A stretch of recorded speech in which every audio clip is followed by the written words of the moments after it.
کو پتا ہے جو یو ایس ایڈ ہے پاکستان کا پورا سالانہ بجٹ، پورے ملک کا جتنا بجٹ ہے، پورے ملک کا، اس پہ باقاعدہ ہم نے سروے کیا ہے، یہ بالکل تحقیقی بات آپ کو بتا رہا ہوں، ہم نے خود سروے کیا ہے، اس پر کسی اور کی بات نہیں کر رہا۔ پاکستان کا سالانہ بجٹ پورے ملک کا جتنا ہے، یو ایس ایڈ اس ایک این جی او کا پاکستان کے لیے جو بجٹ ہے وہ پورے پاکستان کے بجٹ کے آدھا ہے۔ ایک این جی او کا بجٹ پورے پاکستان کے سالانہ بجٹ کا آدھا ان کا بجٹ ہے جو یہ پاکستان میں خرچ کرتے ہیں۔ آپ اندازہ لگائیں کہ ایک وہ بجٹ ہے جس سے پورا ہمارا ملک چل رہا ہے، اور ایک وہ بجٹ ہے جس سے صرف ان کی ایک این جی او چل رہی ہے۔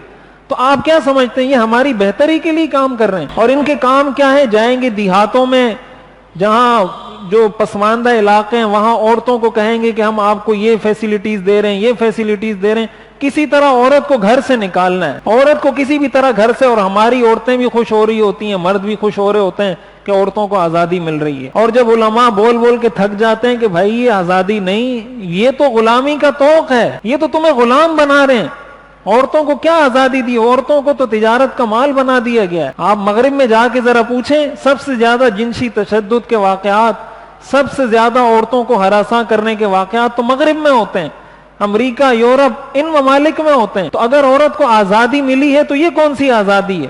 جتنا احترام اسلام نے عورت کو دیا ہے، اور اس کا اعتراف غیر مسلموں نے کیا ہے، مسلمان نہیں، غیر مسلموں نے کیا، اس پر پوری کتابیں لکھی گئی ہیں، وہ اعتراف کرتے ہیں مسلمان ایک عورت کو احترام دیتا ہے کہ یہ بیٹی ہے۔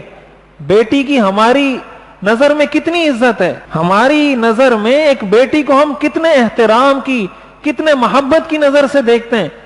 کیا دنیا کا ایک عام آدمی باہر مارکیٹ میں پھرنے والی عورتوں کو اس محبت کی نظر سے دیکھتا ہے، اس احترام کے رشتے سے دیکھتا ہے؟ ماں، یہ بھی ایک عورت کا مقام ہے جو اسلام نے دیا ہے۔ ماں کو ہم کتنی محبت سے دیکھتے ہیں، ماں کو ہم کتنی رسپیکٹ دیتے ہیں۔ کیا دنیا کا یہ مغربی کلچر ماں کو یہ احترام دیتا ہے؟